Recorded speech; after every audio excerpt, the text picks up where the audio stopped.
മനുഷ്യനും നമ്മൾ ജീവിക്കുന്നത് നമുക്ക് വേണ്ടിയിട്ടാണെന്ന് പലപ്പോഴും പറയുമല്ലേ, നമ്മുടെ ആവശ്യങ്ങൾക്ക്, നമ്മുടെ ഇഷ്ടങ്ങൾക്കൊക്കെ വേണ്ടിയിട്ട്. പക്ഷേ ശരിക്കും ഒന്ന് ചിന്തിച്ചു പോയി കഴിഞ്ഞാൽ നമ്മളൊക്കെ ജീവിക്കുന്നത് നമുക്ക് വേണ്ടി തന്നെയാണോ?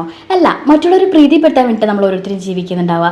നമ്മൾ എന്ത് ആഗ്രഹിച്ചാലും, നമ്മൾ എന്ത് ഇഷ്ടപ്പെട്ടാലും അത് ചെയ്യുന്നതിനേക്കാൾ മുമ്പേ അയ്യോ മറ്റുള്ളവർ എന്ത് ചിന്തിക്കും, സമൂഹം എന്ത് ചിന്തിക്കും എന്നൊക്കെ ചിന്തിച്ചിട്ട് നമ്മൾ ജീവിക്കുക അല്ലേ പ്രോപ്പറായിട്ട്. ഇപ്പോൾ എനിക്ക് തോന്നുന്നു കാലം കുറേ മാറിപ്പോയി, ഇപ്പോഴത്തെ വളർന്നു വരുന്ന കുട്ടികളൊക്കെ കുറേ ചേഞ്ചസ് വന്നിട്ടുണ്ട്. എന്നാൽ പോലും പലപ്പോഴും നമ്മളുടെ നേരെ വരുന്ന ചോദ്യങ്ങളുടെ ഒരു ഭയം കൊണ്ട് നമ്മളെല്ലാവരും നമുക്ക് വേണ്ടി ജീവിക്കുക, അല്ലെങ്കിൽ എനിക്കിത് എങ്ങനെയായിരിക്കും, അല്ല എൻ്റെ ഒരു ഇഷ്ടം, എൻ്റെ ഒരു ആഗ്രഹം എനിക്ക് എന്ത് തരും, എന്ത് സന്തോഷം തരുന്നതിനേക്കാളെ ഉപരി അത് മറ്റുള്ളവർ എന്ത് ചിന്തിക്കും എന്നാണ് നമ്മൾ ഓരോരുത്തരും ചിന്തിക്കുക. ഇനി ഇൻ കേസ് കുട്ടി പ്രായം തൊട്ടേ നമ്മുടെ പാരൻസ് നമ്മുടെ അടുത്ത് പല കാര്യം നമ്മുടെ ആഗ്രഹങ്ങൾ പറയുമ്പോൾ വേണ്ട അവരുടെ ഇഷ്ടമായിരിക്കില്ല, അല്ലെങ്കിൽ നമ്മളത് ചെയ്യുന്ന അവർക്ക് ഇഷ്ടക്കേടൊന്നും ഉണ്ടാവില്ല. പക്ഷേ സമൂഹം എന്ത് ചിന്തിക്കുന്നു വെച്ചിട്ടാണ് അവർ നമ്മളോട് അങ്ങനെ പറയുക അല്ലേ. അതുകൊണ്ട് തന്നെ നമ്മൾ പാരൻസൊക്കെ നമ്മുടെ കുഞ്ഞുങ്ങളൊക്കെ ഇങ്ങനെ സപ്രസ് ചെയ്ത് ജീവിക്കാനാണ് വളർത്തുന്നത്. ഇപ്പോൾ ആണെങ്കിൽ പോലും നമ്മളൊരു എന്തെങ്കിലും അവർക്ക് ഇഷ്ടമുള്ളൊരു കാര്യം പറഞ്ഞാൽ അതിൻ്റെ അഭിപ്രായങ്ങൾ പറയുമ്പോൾ പറയാൻ പാടില്ല, നിങ്ങൾ കുട്ടികളാന്ന് പറഞ്ഞിട്ട് ഇങ്ങനെ അടിച്ചമർത്തൂലേ.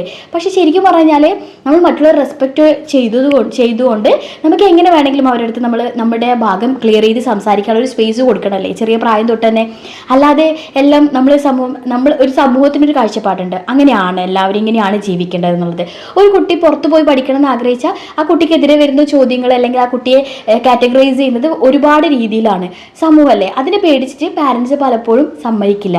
ശരിക്കും നമ്മൾ ഓരോരുത്തരും നമ്മുടെ ഇഷ്ടങ്ങൾക്കും നമ്മുടെ ആഗ്രഹങ്ങൾക്കൊക്കെ വേണ്ടി ജീവിക്കുന്നതിനേക്കാൾ ഉപരി നമ്മുടെ ഇഷ്ടങ്ങളും ആഗ്രഹങ്ങളും ഈ സമൂഹമായാലും ബാക്കിയുള്ള ആൾക്കാരും ആക്സെപ്റ്റ് ചെയ്യുമോ, മറ്റുള്ളവരെ ചിന്തിച്ചാണ് ജീവിക്കുന്നത്. അതുകൊണ്ട് തന്നെ നമ്മളൊന്ന് തിരിഞ്ഞു നോക്കിയാൽ നമ്മുടെ ജീവിതത്തിൽ പലപ്പോഴും നമ്മുടെ ഇഷ്ടങ്ങൾക്കും ആഗ്രഹങ്ങൾക്കും വേണ്ടിയിട്ടൊരു ഡിസിഷൻ എടുക്കുന്നതിനേക്കാൾ ഉപരി എല്ലാവർക്കും ഓക്കെ ആയിരിക്കുമല്ലോ, ഞാൻ ഇത് ചെയ്താലോ ഒരാളൊന്നും പറയില്ലായിരിക്കുമല്ലേ എന്നുള്ളൊരു മട്ടിലാണ് നമ്മൾ ഡിസിഷൻസ് എടുക്കുക അല്ലേ.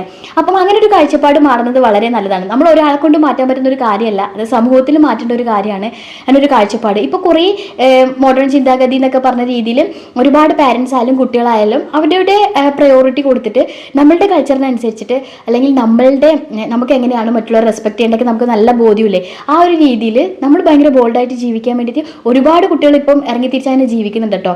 എനിക്ക് തോന്നുന്നു അതൊക്കെ വളരെയധികം നല്ലതായിട്ടുള്ള കാര്യമാണ്. നമ്മുടെ കൾച്ചറും നമ്മളുടെ ആ ഒരു എല്ലാ രീതിയിലുള്ള എല്ലാം വേണം. അതോടൊപ്പം തന്നെ നമുക്ക് നമ്മളുടെ ഒരു സ്റ്റാൻഡും കൂടി ഉണ്ടാവണം. മറ്റുള്ളവർക്ക് വേണ്ടി മറ്റുള്ളവരെ പ്രീതിപ്പെടുത്താനുള്ളൊരു ജീവിതം ആകാതിരിക്കുന്നത് വളരെ നല്ലതാണെന്ന് ഞാൻ ചിന്തിക്കാറുണ്ട്. നിങ്ങൾ എന്താണ് ചിന്തിക്കുന്നതെന്ന് കമൻറ്റ് ചെയ്യാം കേട്ടോ.